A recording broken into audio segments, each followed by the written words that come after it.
bonjour, je suis Virginie Perret, je suis formatrice et conférencière sur toutes les formes de violence.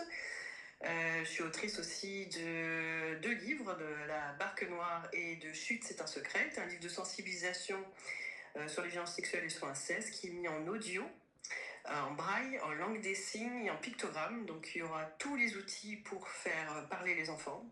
Donc c'est un livre aussi pour un livre pédagogique qui est une façon de faire aussi un moyen d'échange entre les parents, les éducateurs, les professeurs, même les brigades des mineurs, puisqu'il y a des dessins qui sont très explicites et surtout que ça fasse écho à chaque enfant, à chaque trauma, de se dire finalement c'est ce que je vis mais j'avais pas mis les mots, j'avais pas compris.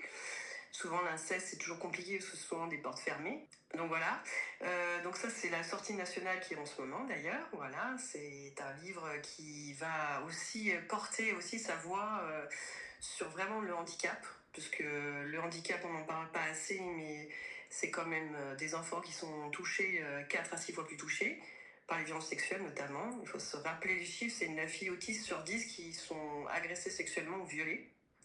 Donc les chiffres sont quand même relativement alarmants. Donc nous mettons un accent justement dans l'association. Donc je suis la fondatrice de l'association Les Amis de Romy. Donc c'est de la sensibilisation sur toutes les formes de violence, physique, psychologique, verbale, sexuelle, harcèlement, cyberharcèlement, et prostitution et cyberpédocriminalité. Parce qu'on s'est rendu compte justement qu'auprès des enfants, donc on sensibilise de la maternelle à la terminale, dans les clubs sportifs, centres aérés, les centres de loisirs, les clubs de sport, il y a également les médiathèques, les conservatoires de musique et les institutions en situation de handicap, évidemment. Nous sommes une équipe professionnelle, donc il y a des psychologues spécialisés dans les violences intrafamiliales et psychotraumatismes, des avocats, il y a des thérapeutes qui sont vraiment spécialisés pour l'accompagnement et le recueil de la parole. Et ce qui fait notre force aussi de l'association, c'est que quand on sensibilise avec les protocoles qu'on a mis en place, c'est que tout de suite, quand on entend la parole d'un enfant, on le prend en charge tout de suite. Parce que souvent, la parole de l'enfant, il a peut-être parlé une fois, mais il ne la parlera pas deux fois. Du coup, cette parole-là, nous, on l'accompagne. C'est que ce qu'on crée, c'est cet espace sécure, cet espace où l'enfant se sent avoir le droit de dire en fait, ce que je vis, c'est pas normal. Et souvent, il n'a pas conscience. Et aussi, on met l'accent dans l'association, c'est pour les enfants victimes et harceleurs. Parce que ces enfants-là, malheureusement, ont besoin d'aide. Et on met souvent l'accent. Donc ça fait partie d'un point que je mets un point d'honneur. Ces enfants-là ont aussi besoin d'un accompagnement thérapeutique sévère même. Parce que ce sont ces enfants-là, à chaque fois, ils vivent des violences intrafamiliales la plupart du temps. Et qui reproduisent et qui banalisent. Donc quand nous, on explique les violences, les différentes formes de violence, ils se mettent dans la catégorie de se dire, mais en fait, je n'avais pas la conscience que j'étais un harceleur ou je pouvais faire du mal psychologiquement, même sexuellement, puisque malheureusement, quand on vit de l'inceste dans la famille, qu'on pense que c'est normal dans toutes les familles, c'est normal de le refaire subir à ses pairs, entre ses copains et ses copines. Donc, notamment cette montée de violence entre enfants dès la maternelle. Donc on parle souvent de touche pipi et de jeux d'enfants ou de jeux de docteur. Mais il faut aller voir à la source justement, parce que ces enfants-là qui font subir ça sur d'autres enfants, qu'est-ce qu'ils vivent, qu'est-ce qu'ils ont subi, qu'est-ce qu'ils ont vu. Et c'est là que c'est différent en fait. Il faut changer un peu les paradigmes, il faut changer tout ça et se mettre à la hauteur de ces enfants-là qui ont aussi besoin d'aide. Donc moi je suis pas du genre à pointer ces enfants-là, c'est plutôt les accompagner. Et ça sert à rien de les sortir des établissements, des collèges, et pour qu'ils recommencent parce qu'ils n'ont pas compris pourquoi ils avaient fait ça. Voilà, donc moi j'accompagne aussi les victimes et les familles de victimes, puisque ce travail thérapeutique familial est primordial, et on se rend compte que chacun prend sa place et comprend pourquoi on ne peut pas avoir les bons mots. Souvent les victimes, elles se sentent pas entendues, les parents sont complètement démunis parce qu'ils pensent être maladroits, donc du coup il faut remettre un petit peu les choses à plat et se refaire parler la vie, et que chacun prenne sa part de responsabilité dans la famille. Et ça marche très très bien. Voilà, donc l'association, on a cette partie-là, on forme les professionnels. Bon, moi, je suis vraiment le côté sur la formation, à détecter les signes par tranche d'âge, à recueillir la parole, et surtout tout ce qui est après le suivi thérapeutique et judiciaire. J'appuie beaucoup sur le suivi thérapeutique, car plus vite on prend un trauma plus jeune, plus vite l'enfant pourra aller mieux et pourra être un adolescent à peu près équilibré.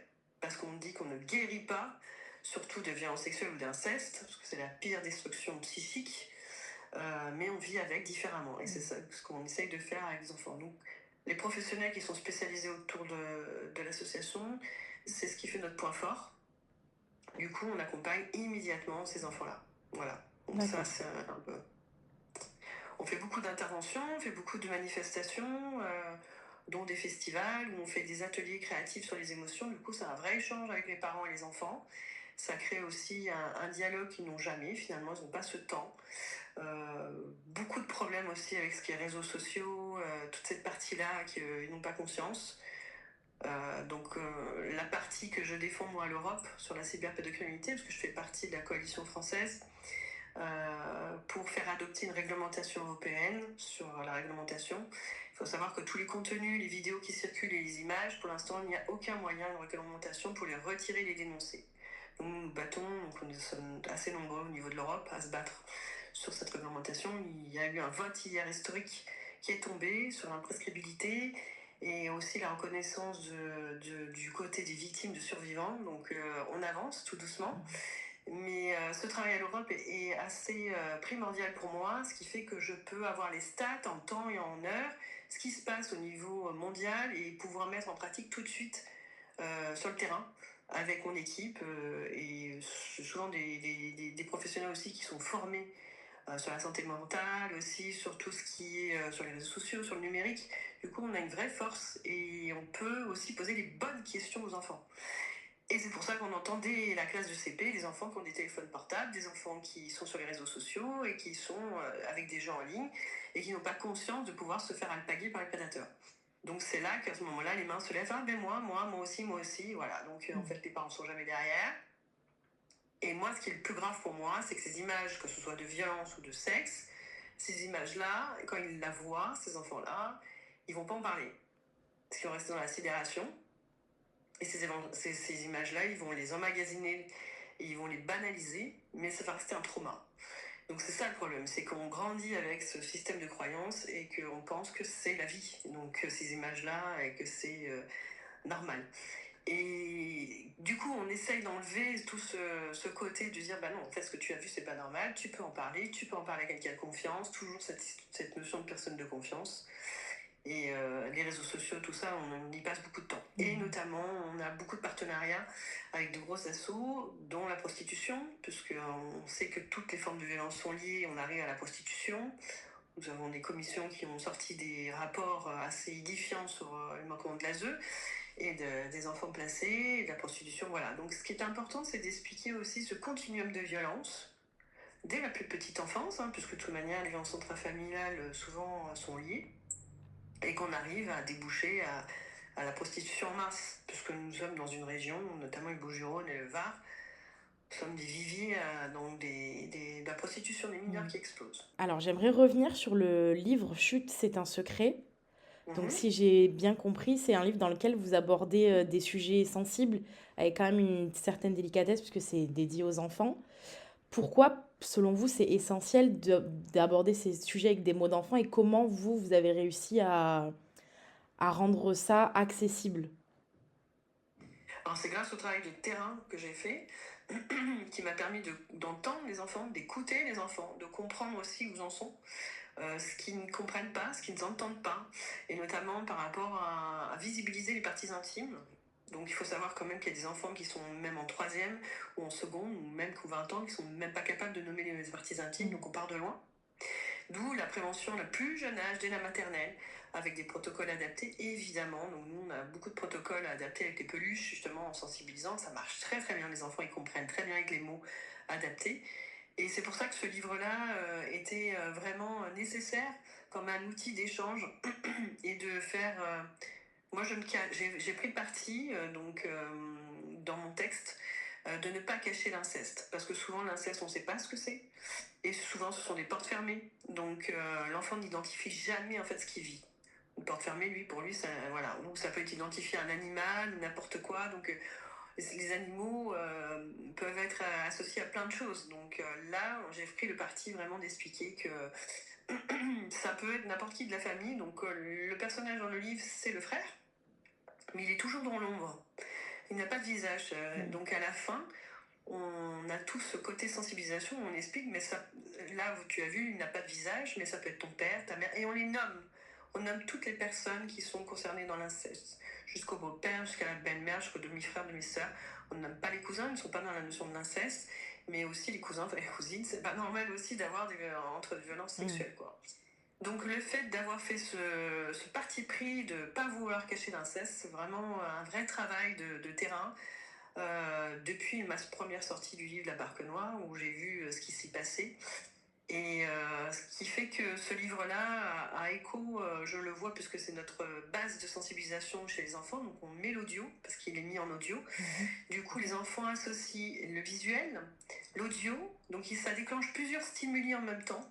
Et chacun va prendre ce qu'il a besoin, où ça lui fait écho, de lui dire ah mais en fait ça m'interpelle, ah mais ça quand c'est vrai que j'ai toujours mal au ventre, ou je suis isolée, ou je me retrouve à pas pouvoir dire c'est un secret, on m'explique que de toute manière je suis une méchante fille, voilà tous les mécanismes d'emprise qui se passent entre l'agresseur. Et surtout quand c'est dans la famille, parce que c'est quelqu'un qu'on aime, quelqu'un qu'on respecte, c'est quelqu'un qu'on pense qui est quelqu'un de bien. Et c'est ça aussi la notion d'inceste, pour que les enfants comprennent que ça peut être n'importe qui de la famille, même un grand-père, une grand-mère, parce qu'il y a aussi des femmes aussi. Et du coup, le parti pris vraiment de se dire que chaque enfant qui pourra lire dès son plus jeune âge, même accompagné avec un adulte, soit regarder les images, expliquer, qui est vraiment une façon de communiquer avec son enfant. On n'est pas obligé de mettre le livre comme ça dans les mains, on peut soit écouter l'audio. Là, on est en train de le mettre enfin, il sort en pictogramme. Les pictogrammes, il faut savoir que pendant la période de Covid, tout le monde a compris les pictogrammes. Et là, on s'est aperçu, parce que j'ai déjà, on va dire, prouvé sur le terrain avec des enfants en situation de handicap, dont des enfants autistes, que du coup, ils ont pu verbaliser, de montrer qu'eux aussi, ils avaient subi des violences sexuelles. Mais les pictogrammes parlent à tous les enfants. Les pictogrammes peuvent parler à des enfants des tout petits, donc ils voient des images, ils voient les pictogrammes des parties intimes, donc ils les emmagasinent, ils ont compris. Ils ont au moins une lecture de se dire ok, moi je connais mes parties intimes, je sais qu'il ne faut pas les toucher, mais aussi ce qu'on apprend aussi dans le livre, c'est qu'on n'a pas le droit de toucher les parties intimes de quelqu'un d'autre. Et ça, on oublie de le dire, parce que du coup l'enfant il ne peut pas comprendre. D'expliquer que ça n'appartient qu'à lui, que aussi toute cette image-là aussi de fait qu'un enfant on a le droit de respecter son intimité, qu'on n'a pas rentré dans une douche, ou voilà, il y a ces moments-là que peut-être l'enfant va banaliser parce qu'il va penser que c'est normal dans sa famille, qu'un papa, une maman ou un frère, une sœur rentre comme ça d'une façon inopinée dans la douche ou n'importe quelle... Qu'il n'y a pas cette zone d'intimité, ça c'est important de leur expliquer. Voilà, il y a plein de choses, ou de voir par exemple des films pornographiques avec quelqu'un dans sa famille. Non, ça n'est pas normal, c'est du climat incestuel, ça ne va pas. Voilà, donc c'est tout remettre un petit peu les choses une par une. Et d'ailleurs, ce que je fais quand je fais des formations, je explique tous les termes. Les termes d'inceste, d'emprise, de traumatisme. Je leur explique tous ces mots-là, on les entend. On ne sait pas ce que ça veut dire, la plupart du temps. Donc on mélange tout, on met à la sauce. Et du coup, j'essaie de réexpliquer. Et je fais pareil avec les enfants. C'est-à-dire vraiment de renommer, d'expliquer la façon la plus facile, la plus audible. Et l'enfant aura entendu moins une fois. Donc c'est ce qu'on a fait dans ce livre-là, voilà. D'accord. Et au niveau des formations, quand vous dites que vous faites des formations, c'est pour les professionnels, c'est ça? Oui, alors je forme tous les professionnels, que ce soit de la santé, d'éducation, du juridique, mais toutes sortes de professionnels, donc même l'éducation nationale, parce que l'idéal, c'est que quand on sensibilise dans les écoles, on fait aussi participer à l'équipe pédagogique, que ce soit l'assistante sociale, l'infirmière de l'école, la psychologue de l'école, mais aussi le professeur, qui lui, du coup, on lui donne cette responsabilité de travailler main dans la main. Et c'est ça, c'est chacun prenne sa responsabilité. C'est sûr que c'est pas facile d'entendre la violence des enfants, parce que du coup, on est dans une classe, c'est des enfants qu'on voit tous les jours, et d'un coup, on entend, ben là, l'enfant, il dit qu'il se fait tabasser. Chez lui, ben oui, c'est difficile d'entendre ça, mais bon, qu'est-ce qu'on fait? On fait comme si on n'avait pas entendu. Ben non, du coup, on travaille main dans la main, et qu'on puisse aussi aider cet enfant et aider aussi cette maîtresse qui est un peu démunie. Voilà. Et c'est ça qui est important, c'est de travailler tous main dans la main, cette responsabilité collective et cette prise de conscience collective qui est très importante. Moi, je suis convaincue que justement, plus on formera les professionnels de toutes sortes, on pourra justement avoir cette conscience, avoir toujours les warnings allumés et de pouvoir dire ok, mais en fait si j'ai des doutes, je peux appeler un autre professionnel et lui demander parce qu'il sera formé et d'avoir des avis aussi croisés. C'est ce qu'on fait nous dans les sensibilisations, c'est-à-dire on est Mmh. plusieurs professionnels et on a des regards croisés sur ces enfants-là parce qu'on est formé à détecter, mais il y a peut-être quelqu'un pendant qu'il va sensibiliser ne va pas voir l'attitude d'un enfant qui est problématique, une attitude, une gestuelle, une phrase ou un mot qu'on n'aurait peut-être pas entendu. Et c'est ça qui est hyper important. Donc la formation, elle est primordiale. Mmh. Sur un volet un petit peu plus juridique, à votre avis, est-ce que, le droit français protège assez les enfants victimes? Moi, c'est quelque chose qui m'intéresse particulièrement et pour moi, ce n'est pas le cas. Pour moi, le droit ne protège pas assez les enfants victimes. Est-ce que pour vous, on leur donne assez la parole? Est-ce qu'on les écoute assez? Et est-ce qu'on les accompagne assez? Non, non, non. C'est le vrai problème. D'ailleurs, ce qu'a mentionné la CIVIS, la commission indépendante sur l'inceste et les violences sexuelles, c'est qu'on n'écoute pas l'enfant. Et moi, Mmh. je le vois parce que quand on sensibilise, ben, nous, on va passer quoi, 1 heure avec ces enfants-là et on va entendre des choses que finalement les gens auraient pu entendre. Ils veulent pas entendre. Alors, ils sont pas formés pour, c'est vrai, mais il y a aussi des petites phrases, des petits indices, des petites choses qui peuvent interpeller. Donc déjà, on n'écoute pas les enfants, on met en doute la parole de l'enfant, on minimise la parole des enfants, on pense que de toute manière, oh, bah, t'es petit, c'est des jeux d'enfants, tu vas oublier. Voilà, ce qu'on entend beaucoup de la part de certaines écoles et des villes qui veulent cacher toutes les violences entre mineurs. Donc non, on n'oublie pas, non, un enfant on n'oublie pas, certainement pas, ça reste un trauma, donc il faut l'accompagner. Donc non, ces accompagnements ne sont pas faits. Alors, on est en train de vivre en fait une déconstruction de la société en ce moment. C'est-à-dire que là, on prend conscience de plein de choses. On voit les constats, il y a les commissions qui tombent, on voit les chiffres. Donc là, on est en train, voilà, ça va mettre beaucoup, beaucoup de temps. On est en train de semer, chacun, nous, dans la protection de l'enfance, chacun à sa place, mais on sait que ça va mettre beaucoup de temps parce qu'on part de tellement loin. L'affaire d'Outreau a fait beaucoup de mal, ce procès-là. On n'a pas écouté les enfants, Mmh. on a mis en doute la parole de l'enfant. Donc du coup, tous les procès qu'on suivi par la suite, on n'a pas entendu la parole de l'enfant, on l'a pas. Alors que il faut savoir que les fausses allégations, il y en a très très peu de la part des enfants. Il n'y en a même pas 0,02 quoi, pour cent, donc c'est rien. Un enfant, quand on est formé, les mots qu'il utilise, les mécanismes des victimes par rapport à la sidération, la dissociation, quand on connaît ces mécanismes-là et qu'on est formé, on comprend que l'enfant ne ment pas. Donc il faudrait que les brigades des mineurs, il faudrait que le gendarme, il faudrait qu'évidemment la protection de l'enfance, l'ASE, soit de plus en plus formée pour tout de suite voir certains signes. Et moi, au lieu de taper sur tous ces gens-là, moi je leur dis ok, mais travaillons ensemble. Mmh. Mettons nos compétences en commun et travaillons réellement ensemble pour écouter ces enfants et les accompagner. Parce que nous, on voit des enfants qui sont réellement en danger et derrière, ça ne suit pas. Donc, c'est un vrai problème. Donc, on part de très loin. Il y a beaucoup de moyens financiers à mettre, ça c'est sûr. Il y a un manque de personnel, il y a voilà, un manque, il y a une démotivation parce que c'est vrai que la protection de l'enfance est complètement Mmh. engorgée et essoufflée et que les professionnels sont à bout de souffle, que ce soit du côté judiciaire ou de la santé. Hein. Donc voilà, ils n'ont pas beaucoup de temps, ils passent à côté. C'est pas de les culpabiliser, c'est aussi de trouver des solutions ensemble. De toute manière, on sait très bien que là, on a bien vu, hein, ministère de l'Enfance, il n'y en a pas. Donc, c'est pas les priorités du gouvernement. Et pourtant, notre président avait dit que ce serait une priorité nationale. Donc, bah, on ne va pas attendre que ça se passe de là-haut. Il faut que les gens du terrain puissent tous travailler main dans la main et comprennent qu'on peut faire des choses. Donc, enfin, moi, je suis convaincue que c'est ce que j'essaie de mettre en place dans ma région et que je vois que ça bouge. Et ça, c'est super. C'est hyper motivant et qu'il y a des gens qui ont des prises de conscience, qui se disent ah mais non, mais ça fait ça, on ne va pas accepter ça. Donc voilà, donc non, les enfants ne sont pas écoutés encore, Mmh. c'est difficile et surtout c'est que notamment l'inceste au niveau des violences sexuelles c'est difficilement entendable, c'est violent et c'est toujours, ça peut aussi ce qu'on appelle l'effet neuromiroir, ça a un effet que ça fait réveil en nous des psychotraumatismes et du coup ben, on n'est pas en capacité de répondre euh, physiquement, on se remet dans des états de dissociation, on est incapable de pouvoir aider un enfant ou de l'écouter ou même juste d'avoir de l'empathie. C'est tout. Ouais, c'est pas qu'il veut pas, c'est qu'il ne peut pas. Mhm.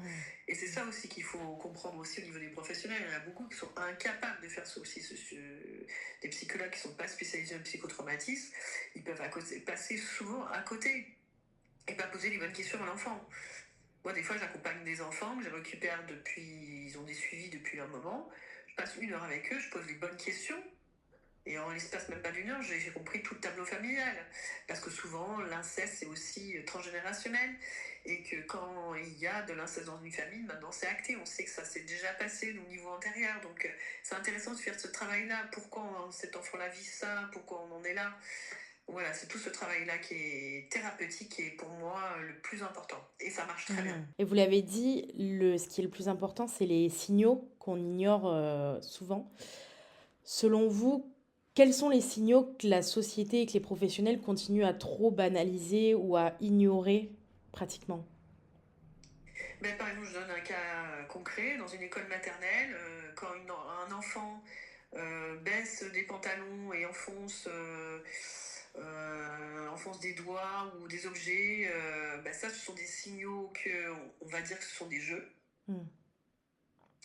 Cet enfant-là, il ne fait pas cette gestuelle-là en plus d'une façon récurrente, il ne le fait pas d'une façon, on va dire, c'est pas pour lui, c'est soit il l'a vu, soit il l'a subi, ou il l'a vu dans un film porno, mais forcément, il ne l'a pas inventé. Mm. Il n'est pas devenu pervers comme ça, l'enfant. Certainement pas. Donc c'est ça aussi, par exemple, ça, ce sont des signaux qu'on ne veut pas voir et qu'on ne veut pas entendre. Donc on va minimiser dès la maternelle. On va se dire, bon, bah, c'est bon, on va le taper sur la main, dire, il va pas recommencer. Mais pourquoi l'enfant, il a fait ça? C'est ça qu'il faut aller savoir. Il faut aller chercher cet enfant-là, il a peut-être besoin d'aide. Donc voilà, ça fait partie par exemple de certains signaux.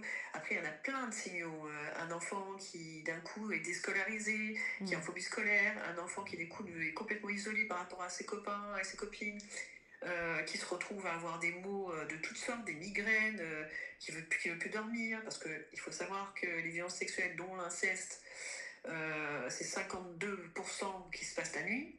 Donc l'enfant fait des cauchemars, il est en hypervigilance constamment, l'enfant. Donc ça, ce sont des mécanismes qu'on peut voir. On peut les voir, on peut poser des questions.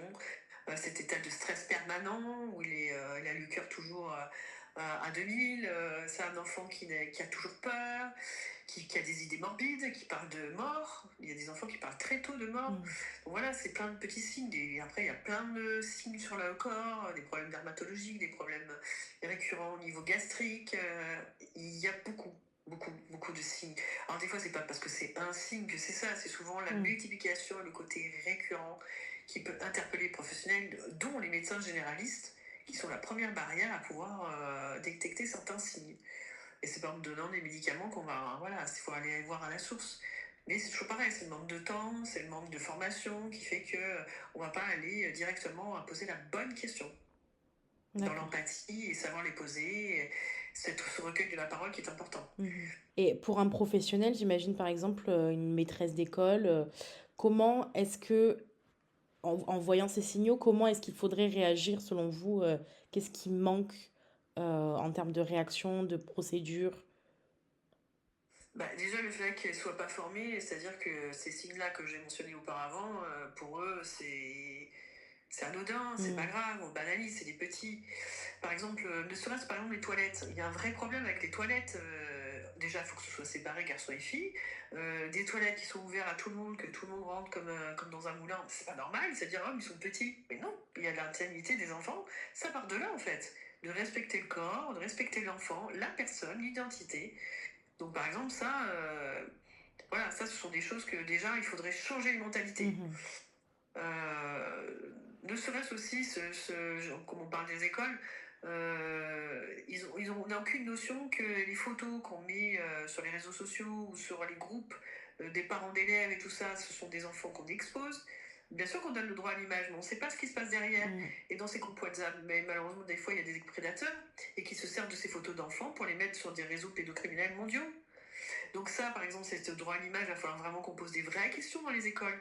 D'arrêter de mettre des enfants, d'exposer ça sur les réseaux sociaux ou sur des groupes. Ce sont des vrais viviers pour les pédocriminels, par exemple. Voilà, ça, ce sont des choses, des vigilances qu'on devrait changer les paradigmes. Ça, c'est clair. Donc pour moi, ça c'est certain. Et les professionnels, les parents qui du coup sont démunis par exemple avec du harcèlement, quand du coup ça monte en puissance, qu'ils se sentent démunis, faire venir des professionnels comme nous et de pouvoir désamorcer certaines situations. Nous, quand on est dans l'ensemble de l'école, on voit, des fois c'est dans la même classe, le harceleur et le harcelé. Et ben du coup, on fait parler les émotions. On fait parler l'émotion de l'enfant. Et du coup, l'enfant, des fois, il n'a même pas conscience qu'il ait fait du mal à l'autre. C'est souvent des quiproquos. Il dit, ah, mais moi, je savais pas que tu l'avais pris comme ça. Ah, mais je t'ai fait du mal. Et le fait de poser et de remettre à plat tout ça, les émotions, les professeurs peuvent le faire, ça, par exemple. Des choses, en fait, basiques, de remettre voilà, le savoir-vivre, l'émotion, ce qu'il ressent l'enfant. S'il a ressenti ça, l'enfant, il faut l'écouter. Et si ça lui a fait du mal, il faut que l'autre enfant l'entende. Donc ça, c'est super intéressant. Et nous travaillons avec des associations dont, là, dans le coin, c'est Hakuna Matata et Taoumé, qui font ce travail-là juste après notre sensibilisation de gestion des émotions, des ateliers de sophrologie, des ateliers de relaxation du yoga, qui justement permettent aux enfants aussi de décompenser, parce que des fois c'est difficile quand ils ont lâché une parole, ou que le professeur aussi est un peu démuni. Et ces ateliers aussi, ça conforte la parole souvent des enfants qui ont commencé à lâcher des choses, qui se sentent encore plus en sécurité, et là ils lâchent beaucoup de choses. Donc c'est ce qui s'est passé il n'y a pas longtemps dans une école. Donc ça aussi. Donc il y a plein de choses à mettre en place. Il faut juste aussi faire appel aux professionnels, des gens qui sont vraiment formés, et qu'on puisse travailler aussi, qui nous laissent aussi avoir cette marge de manœuvre. Parce que l'éducation nationale, c'est pas parce qu'il y a un protocole qui est mis en place que c'est le meilleur, quoi. Donc essayons de chacun donner ses compétences et puis se travailler ensemble. Oui, ça j'y tiens, vraiment. Ok. Oui, donc au final, ce qui est essentiel, c'est vraiment la collaboration et la formation des différents professionnels qui entourent les enfants. C'est ça. Ouais, ouais. Je pense que plus on formera les professionnels, plus justement on aura un peu des radars à enfants qui sont mal-être, hein, parce que on voit bien que le mal-être, il est dès les classes de CP. Même moi, j'ai sensibilisé chez une nounou, hein, donc c'est des tout petits. Hein. Et chez une nounou, il y avait déjà deux enfants qui n'allaient pas bien. Donc bon, il faut pas croire. Et puis, il faut quand même avoir la notion que dans tout ce qui est pédocriminel, les viols d'enfants, c'est les cibles préférées des prédateurs, c'est les bébés de 0 à 2 ans. Donc ça veut dire qu'il y a la notion d'inceste, c'est-à-dire ces viols qui sont filmés, ce sont des gens de la famille. Donc vous voyez, c'est toutes les formes de violence qui sont liées. Il y a les violences, voilà, quand on se retrouve en ligne avec le harcèlement, et puis après la cybercriminalité, et ces enfants-là peuvent finir en forme de prostitution, voilà. Et c'est important aussi de le dire, ça. Vous parliez aussi tout à l'heure de l'importance d'avoir un adulte de confiance, une personne de confiance auprès d'un enfant. À vos yeux, quel rôle ces personnes-là, elles ont, qu'ils soient enseignants, éducateurs, entraîneurs, lorsqu'ils sont face à un enfant en souffrance, quel est leur rôle concrètement? Alors justement, on parle beaucoup de la personne de confiance, comme nous avons des protocoles évidemment avec le livre, évidemment, c'est un secret. On a une chanson aussi de sensibilisation qui est dans le livre d'ailleurs. C'est un groupe de rock, Bab et les chats, qui nous a fait une chanson de sensibilisation où tout est résumé dans la chanson, donc d'une façon ludique. Les enfants entendent tout ce qu'ils ont besoin d'entendre, et ils entendent souvent la personne de confiance qui revient. Donc on leur dit que si une personne de confiance n'a pas entendu, il faut aller à une deuxième, et après une troisième, jusqu'à ce que quelqu'un t'entende, parce qu'il y aura toujours quelqu'un dans ton parcours qui t'entendra tôt ou tard. Donc ça, on y tient et du coup, on leur demande, mais qui c'est pour vous, c'est qui la personne de confiance? Donc ils vont nous dire plein de personnes, donc c'est assez intéressant ce qu'ils vont nous dire. Et la personne de confiance aussi a ce rôle que de dire que, ok, il m'a confié ça, donc je peux pas le garder pour moi, et de pouvoir en faire quelque chose. Donc soit d'aller voir une association ou d'aller parler à ses collègues et d'aller travailler ensemble, quoi. Donc voilà, la personne de confiance, on y tient, on le redit souvent, voilà, parce qu'il y a toujours quelqu'un qui pourra l'écouter. Il arrive souvent, vous l'avez dit, que les enfants aient peur et parfois honte de parler de ce qui leur arrive. Comment est-ce qu'on peut l'aider à s'exprimer sans l'influencer ou le brusquer? Comment on peut, disons, amener sa confiance pour qu'il nous parle? Bah justement, l'outil du livre est déjà une façon de mettre en confiance l'enfant qui se dit que bah, ils ne se sont pas seuls. Il dit, ah mais en fait, Je suis pas tout seul à vivre ça. Mmh. Du coup, il va se dire, en fait, je suis pas isolée, ça ne se passe pas que dans ma famille, ça se passe aussi dans plusieurs familles. Donc déjà, c'est de mettre en confiance l'enfant sur ça et que souvent, on dit aussi à l'adulte que quand il écoute un enfant, il ne faut pas faire autre chose. C'est pas de dire aller parler à quelqu'un d'autre ou être sur son téléphone. Si l'enfant révèle quelque chose de grave en Mmh. plus, il faut être concentré sur l'enfant, l'écouter, vraiment se mettre à sa hauteur, avoir cet espace un peu de sécurité où l'enfant se sent vraiment écouté dans toute la splendeur et Mmh. tout ce que ça veut dire, quoi. Et ça, cette notion-là, elle est malheureusement pas bien faite souvent. Donc c'est entre deux portes. Oui, bon, on en reparlera plus tard. Non, mais attends, oui, si tu veux. Non, l'enfant, il n'a pas besoin de ça. S'il a livré ça ce moment-là, c'est que c'était le moment et qu'il s'est dit, ok, j'ai envie d'en parler. Et il ne parlera pas deux fois, hein. Donc ça, c'est super important. Donc, parce qu'il y a ces mécanismes-là qui se mettent en place, parce que souvent l'emprise, surtout d'un agresseur qui est dans la famille, donc on a dit, c'est quelqu'un qu'on aime, donc forcément on peut réaliser aussi ce qu'on vit, ben, on a le système de la honte qui se met en place, qu'on se dit mais on peut dire on va jamais me croire, et puis lui, l'agresseur est très fort en disant de toute manière si tu lui dis on ne te croira pas, et de toute manière t'inquiète pas ça se passe comme ça partout, non mais moi je te donne une chance, je t'apprends des choses Mmh. que comme ça tu seras... Voilà, le mécanisme de l'agresseur qui a toujours, c'est toujours un système d'inégalité à manière de dominer et dominant. Mmh. Donc l'enfant est toujours, surtout avec la maturité du cerveau qui n'est pas faite chez l'enfant, il y a plein de choses qui se mettent en place. Donc l'enfant, forcément, il ne va pas parler. Puis cette sensation de culpabilité peut s'accroître aussi en réalisant que ben, pourquoi j'arrive pas à dire non, pourquoi je n'arrive pas à dire stop, parce que l'emprise est déjà bien installée et qu'il est incapable, l'enfant, de dire stop. C'est impossible. Ces mécanismes-là sont déjà bien ancrés, ils le savent très bien, les agresseurs. Ces stratégies qui se mettent en place sont malheureusement, c'est comme un cercle vicieux. Pour en sortir, et ben, c'est la personne de confiance qui peut peut-être l'extirper et lui dire ok, mais ce que tu vis c'est pas normal, je peux t'aider. Mais tous ces mécanismes de honte et de culpabilité sont difficiles. Donc c'est pour ça que cet espace sécure qu'on met quand on fait une sensibilisation, ou par exemple bah, avec un outil comme le livre, voilà, d'expliquer, soit de regarder les images, et qu'est-ce que tu en penses, qu'est-ce que tu vois. Du coup l'enfant va exprimer, il va verbaliser certains mots. C'est les mots qui vont découler.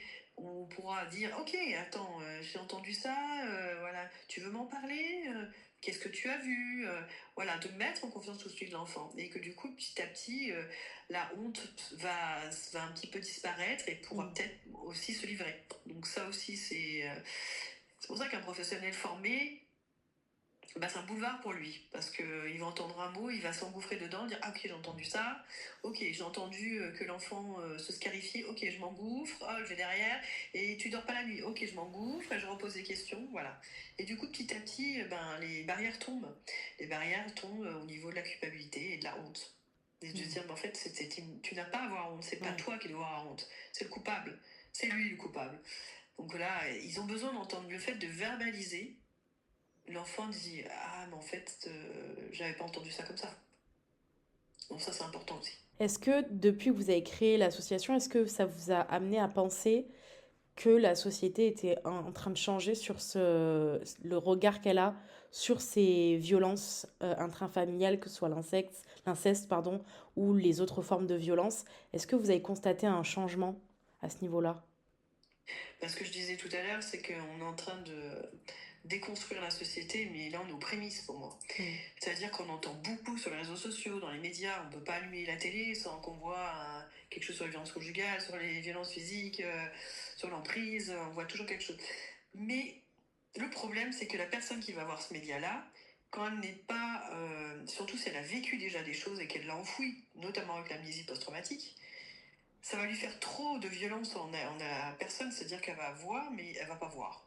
Elle va pas entendre. Et du coup, elle va pas emmagasiner. Donc du coup, elle va le voir sur le moment, elle va peut-être dire ah oh là là. Elle va éteindre la télé, terminé. Mm. Et c'est ça le problème, c'est que la société ne veut pas entendre. La société se réveille tout doucement, mais on va mettre des générations, parce que on a tellement banalisé et tellement toléré les violences sexuelles, notamment. Les années 70, c'était pas très très vieux, hein. Les années 70, on a concrètement dit sur des plateaux de télé que c'était normal d'avoir des relations avec des enfants. Et ce sont des gens qui sont encore dans des médias et qui ont dit Mmh. ça. Donc, c'est pas très loin en fait tout ça. Donc, on part de tellement loin. Donc là, on est en train de réaliser. Là, on dit, mais vous vous rendez compte qu'on a toléré ça pendant des années? Là, on voit plein de choses sur les réseaux sociaux passer où on dit, mais en fait, comment ça se fait qu'on a entendu ça? L'affaire de Quentin, c'est révélateur. Il y a 20 ans, on parlait de crimes passionnels. Maintenant, on parle de féminicide. Mais Mmh. il y a des personnes qui criaient, des personnalités comme Lio qui a dit, mais non, c'était un féminicide, c'est un meurtre. Il y avait l'emprise, il y avait. Voilà. Puis en plus, souvent, les prédateurs ne s'arrêtent jamais à une victime. Il y a beaucoup de victimes. C'est rare qu'il y ait qu'une victime. Hein. Mmh. Parce que malheureusement, eux, dans leur parcours, la plupart du temps, ces prédateurs sont aussi victimes de violences. Donc ils reproduisent cette violence qui n'excuse en rien du tout. Mais ces gens-là n'ont pas eu quelque part une main tendue à leur dire ok mais t'es en souffrant, on peut t'aider. Bah forcément, et on le voit très bien, dans les prisons on a des injonctions de soins, mais on n'a pas le temps de les faire parce qu'on manque de Mmh. psychologues et tout ça. Donc la première chose que font dans les violences conjugales, ils sortent de prison, ils vont tuer leur femme. Voilà, donc tant qu'on n'aura pas un vrai suivi et voilà, parce que s'il y a autant de victimes dehors, il y a autant de prédateurs dehors. Hein. Donc on va Ouais. pas s'en sortir. Donc faisons différemment. Enfin, moi c'est ma politique maintenant que je suis sur le terrain depuis longtemps. Voilà, moi surtout les enfants, j'y crois. Et pour moi, ça part de là. Si on accompagne ces enfants-là qui sont déjà en souffrance, ben on évite de faire grandir ces enfants-là dans la violence et de faire comprendre qu'eux aussi on peut les aider, qu'eux aussi ils peuvent grandir d'une façon plus sereine. Donc il y a du boulot, beaucoup de boulot. Mmh. Ouais, ça va être long, très long. Mais ça bouge. Dans ce même esprit, nous, on est à la fac de droit, donc dans nos camarades, on a beaucoup de gens qui veulent se spécialiser dans la protection de l'enfance. Est-ce que vous auriez un conseil à leur donner, un message à leur faire passer à ces futurs professionnels du domaine? Et ben, le plus important, c'est qu'ils soient vraiment formés sur les psychotraumatismes et sur les violences intrafamiliales. Et je suggère aussi de faire peut-être un travail sur soi, parce que quand on est attiré par la protection de l'enfance, il y a toujours quelque chose qui fait écho, on ne sait pas pourquoi. Mmh. Des psychologues, des choses comme ça. Donc c'est aussi intéressant de savoir pourquoi on est dans cette lignée-là. Moi, je sais très bien, évidemment. Mmh. Et je pense que de comprendre pourquoi on en est là, de pourquoi on est né dans une famille, pourquoi on a vécu ça, pourquoi on a ce rapport à la société, pourquoi dans une famille, dans son couple, c'est hyper intéressant de savoir où on en est à l'instant T. Et là, on se dit, ok, maintenant je suis peut-être plus amenée à pouvoir aider les autres, parce que déjà aider les autres, c'est pas facile. On peut pas se dire sauveur. Ça aussi, le syndrome du sauveur, ça Mmh. n'existe pas. C'est se faire encore plus de mal. On ne sauve pas les gens, on aide les gens à mettre sur des voies. Moi, quand on me dit tu m'as sauvé, j'entends non, pas du tout. Moi, je vous donne une lignée, je vous donne des indices, mais après, c'est pas mon travail. Voilà, chacun est maître justement de pouvoir faire ce travail thérapeutique. Il faut en avoir aussi les moyens, il faut en avoir euh, sa condition à l'instant T où on en est, qu'est-ce qui se passe. C'est pour ça que quand on dit il faut absolument porter plainte, mais non, parce que ça peut être encore plus violent, le dépôt de plainte. Il faut accompagner, il faut savoir pourquoi on va faire ce dépôt de plainte. Il faut savoir aussi les conséquences qu'il peut y avoir derrière, parce que c'est encore plus violent, surtout qu'on n'est pas reconnu victime. Donc c'est encore plus traumatisant. Ouais, c'est plein de choses en fait à remettre, moi je pense, à la base. Donc Mmh. voilà, c'est parce que je fais ce constat-là sur le terrain, que je vois beaucoup de choses, que je peux me faire ma propre expérience et que je puisse porter comment dire, pas mon expérience, mais ma façon de voir les choses. C'est pas, j'ai pas la science infuse, c'est pas que ça, c'est que je vois qu'il faut changer plein de choses. Il faut voir les choses différemment parce que ça ne marche pas non, actuellement. Si on fait des enquêtes, des commissions d'enquête ou les rapports sont édifiants, donc bah, il faut bien partir à la source. Donc ces enfants-là, et c'est quand même des enfants qui sont en souffrance au Mmh. milieu de tout ça. Si on minimise les violences dans les écoles et qu'on met des couvercles, mais il y a quand même des enfants qui subissent des violences, du harcèlement, des violences sexuelles. Donc quand est-ce qu'on va s'occuper de ces enfants-là? Quand est-ce qu'on va s'en occuper réellement? Mmh. Donc je milite et je me bats et je me battrai toujours pour ça. Pour les enfants. C'est l'avenir. C'est notre avenir, ces enfants-là. C'est les enfants de demain. Donc Je sais que tout ce que je travaille, que je sème, je le verrai peut-être pas tout de suite, je le verrai peut-être pas peut-être bon vivant, mais nous, tous les professionnels, on sème ces petites graines qui fait que justement il y aura la prise de conscience collective. On bouge quand même pas mal là, Mmh, mais c'est long. d'accord. Voilà. Et pour conclure, au niveau de votre association à vous, les Amis de Romy, quels sont, les projets ou les objectifs que vous allez porter à l'avenir? Est-ce que vous avez des projets particuliers? Ouf, oui. Il y a beaucoup, beaucoup de projets. Bon, je peux pas tout dire parce que Mmh, c'est des projets. Mais oui, oui, on a beaucoup de sollicitations en plus de toutes sortes. Et c'est de recréer le lien vraiment avec beaucoup de professionnels, même dans une ville, et de pouvoir créer des vrais pôles justement où les professionnels puissent s'appuyer les uns sur les autres pour avoir un vrai travail et accompagner un enfant qui est en souffrance. Voilà, et pas travailler chacun de son côté. Donc ça, c'est ce qu'on met comme point d'honneur les Amis de Romy. La formation des professionnels, ça, on va continuer, ça c'est certain. Et puis là, on fait vraiment la sortie de ce livre-là. Il n'y a aucun livre qui fait tous ces outils en même temps. Donc, on a le comité interministériel qui nous suit, qui nous soutient beaucoup. Marie Rabatel, qui est la porte-parole des violences dans le handicap, est notre marraine du projet sur tous les outils du handicap. Donc, on en est très fiers. Claude Ardide, qui a fait la préface de notre livre. Codardil est partout sur les plateaux en ce moment, qui a fait des livres sur justement les manquements de l'ASE et sur les enfants placés, sur les enfants en situation de prostitution. Donc voilà, on travaille tous ensemble, main dans la main. Et c'est grâce à tous ces partenaires, à toutes ces rencontres qu'on met plein de choses en place pour accompagner les enfants, pour écouter les enfants et pour mieux les orienter et les accompagner. super, bah, merci beaucoup, en tout cas d'avoir, pris, le temps de Avec répondre à mes plaisir. questions et voilà, bah, merci beaucoup.